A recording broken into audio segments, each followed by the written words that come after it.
नमस्कार, मी पंजाब डक. आज आहे 9 मे 2026 आणि मी जात आहे निपाडकडे जात आहे. आणि निपाडकडे जात असताना की राज्यातल्या शेतकऱ्याला अंदाज देणार आहे.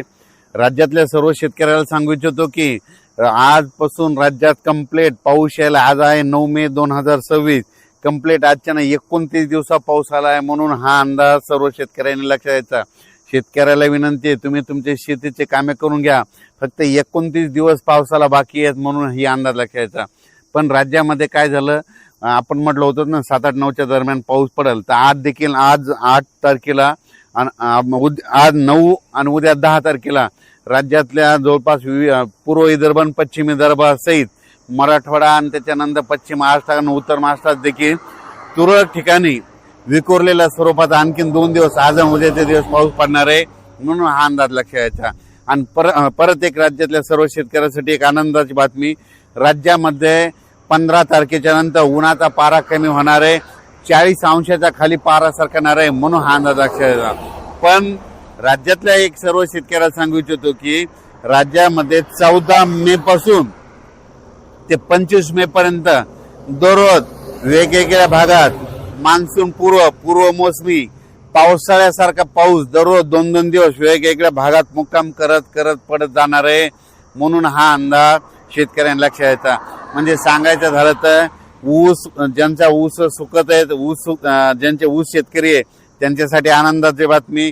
हळद लागवडीसाठी आनंदाची बातमी. पण ज्यांच्या हळदी काढून ठेवलेल्या त्यांनी मात्र 14 तारखेपर्यंत तुमच्या हळदी काढून घरी आणून ठेवा. कारण की राज्यामध्ये जसं गेल्या वर्षी 14 तारखेला 13 तारखेला पाऊस आला होता 13 मेला, या वर्षी देखील 14 मेला पाऊस येणार आहे.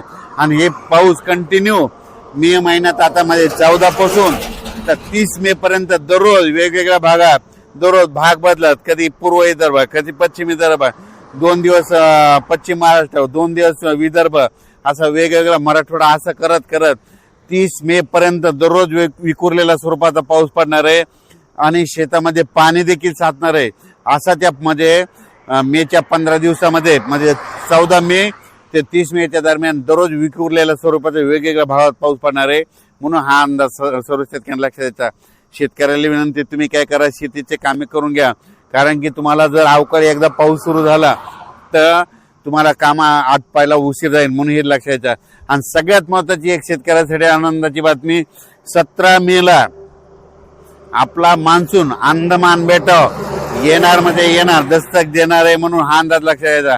तसं तर 14 तारखेपासून म्हणजे 12 तारखेपासून तिथून मान्सूनचं पोषक वातावरण तयार झालंय. पण 17 मेला चांगलं दस्तक देईल आणि मान्सून तिथं दाखल झाला म्हणून असं जाहीर केलं जाईल, म्हणून हे देखील सर्व शेतकऱ्यांना लक्षात द्यायचं. 17 मेला झालं तर तिथून 10 दिवस केरळ यायला लागतं आणि तिथून लगेच 10 दिवस म्हणजे जवळपास माझं 7 जून पर्यंत राज्यामध्ये पाऊस येण्याची शक्यता आहे. म्हणजे मोसमी पाऊस येऊ शकतो, म्हणून हा अंदाज लक्षात द्यायचा. पण राज्यात मात्र मोसमी पाऊस येईल तेव्हा येईल, 7 तारखेला येईल, 7 जूनला येईल. पण त्या अगोदर मात्र 14 मे ते मात्र 30 मेच्या दरम्यान म्हणजे राज्यामध्ये दररोज पूर्व मोसमी पाऊस गेल्या वर्षी जसा पडला तसाच पडणार आहे. म्हणून त्या पावसामध्ये विजेचं प्रमाण जास्त आहे, म्हणून तुम्ही काय करा, विजेपासून स्वतःची काळजी घ्या. त्याच्यानंतर आपली जनावरे झाडाखाली बांधू नका. कारण की 14 मे ते त्या 15 दिवसामध्ये राज्यामध्ये असा काही भागात पाऊस पडेल, शेतामध्ये पाणी साचेल, शेतातून वड्या नाल्याला पाणी देखील येईल, म्हणून हे देखील अंदाज लक्षात. काही ठिकाणी पाणी साचेल, काही मध्ये पेंडवालता पडेल, कुठे रिमझिम पडेल, काही ठिकाणी चन्या साचल्यासारखा पडेल, काही ठिकाणी वड्याला पाणी देखील येईल, कुठं शेतातलं पाणी पुढे ढकलं. पण हे पाऊस मात्र त्या 15 दिवसामध्ये गेल्या वर्षी जसा झाला तीच कॉपी मात्र यावर्षी होणार आहे, म्हणून हे अंदाज लक्षात घ्यायचा. संत्र्याचे जे बगीचेवाले त्यांना तुम्ही ताण कसा द्यायचा तुम्ही तुमचं ठरवा. कारण की गेल्या वर्षी जसं पाऊस आहे तसाच आता देखील म्हणजे 14 मे ते 30 मेच्या दरम्यान येणार आहे, म्हणून हे अंदाज लक्षात घ्यायचा. आज आहे 8 मे, आज आहे 9 मे आणि उद्या 10 मे. आज देखील विदर्भामध्ये वर्धा, नागपूर, भंडारा, गोंदिया, चंद्रपूर, यवतमाळ, वाशिम, हिंगोली, बुलढाणा, अकोला, अमरावती, नांदेड, परभणी, जालना, बीड, धाराशिव, लातूर, सोलापूर, सातारा, सांगली ह्या पट्ट्यामध्ये आज देखील रात्रीच्याला विजेच्या कडकडासह म्हणजे बऱ्याच ठिकाणी जिल्ह्याच्या ठिकाणी बऱ्याच 10-20 गावामध्ये पावसाची अवकाळी पावसाची हजेरी लागलेली दिसत, म्हणून हे लक्ष द्यायचं. उद्या देखील अशीच परिस्थिती राहणार आहे. 11 पासून वातावरण निवळणार आहे, म्हणून हे देखील लक्षात घ्यायचं. आणि त्याच्यानंतर सांगायचं उत्तर महाराष्ट्रात देखील आज मध्ये नाशिक झालं, नंदुरबार, धुळे जिल्ह्यात देखील आज देखील 9 तारखेला बऱ्याच ठिकाणी आज देखील दुपारनंतर तिकडे पावसाच्या सरी दिसतील, म्हणून ह्या अंदाज लक्षात घ्यायचा. हे पाऊस मात्र खूप जास्त प्रमाणावर नाही, पण 14 मे ते 25-27 मे पर्यंत पाऊस पडणार आहे. मात्र ते मात्र राज्यामध्ये ठिकठिकाणी दररोज वेगवेगळ्या भागात 2-2 दिवस वेगवेगळ्या भागात मुक्काम करत करत ते पाऊस पडणार आहे. आणि शेतकऱ्यांना मशागतीचे कामे करण्यासाठी चांगलं राहणार आहे.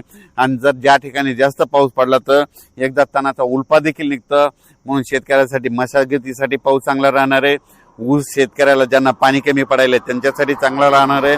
ज्यांना हळद लागवड करायची त्यांच्यासाठी चांगला राहणार आहे. सिल्लोड भागातल्या शेतकऱ्यांनी मिरची लागवड केलेली त्या मिरचीसाठी ती पाऊस पोषक ठरणार आहे, म्हणून हे लक्षात घ्यायचं. म्हणजे सांगायचं झालं तर काही जणांना फायदा होईल, काही जणांचं नुकसान होईल, म्हणून नाण्याच्या दोन्ही बाजू या पावसामध्ये होणार आहे, म्हणून हे देखील लक्षात घ्यायचं. अचानक वातावरणात बदल झाला तर उद्या एक लगेच मेसेज दिला जाईल. धन्यवाद. आणि राज्यातल्या वीट उत्पादकांना सांगू इच्छितो की तुम्ही 14 तारखेपर्यंत तुमची वीट उत्पादन चालू राहते, कारण की 14च्या नंतर ते 30 पर्यंत सारखा पाऊस राहणार आहे. म्हणून तुम्ही तुमचा विटा चालू ठेवायच्या का नाही ठेवायच्या हे तुम्ही तुमचं ठरवायचं, कारण की 14 मे ते गेल्या वर्षी जसा पाऊस सुरू झाला तसंच यावर्षी देखील 14 मेला पाऊस सुरू होणार आहे. आणि 17 मेला मात्र अंदमान बेटावर मान्सून दस्तक देणारच आहे, म्हणून हे अंदाज सर्व शेतकऱ्यांनी लक्षात घ्यायचा. अचानक वातावरण बदल झाला तर परत एक मेसेज दिला जाईल. धन्यवाद.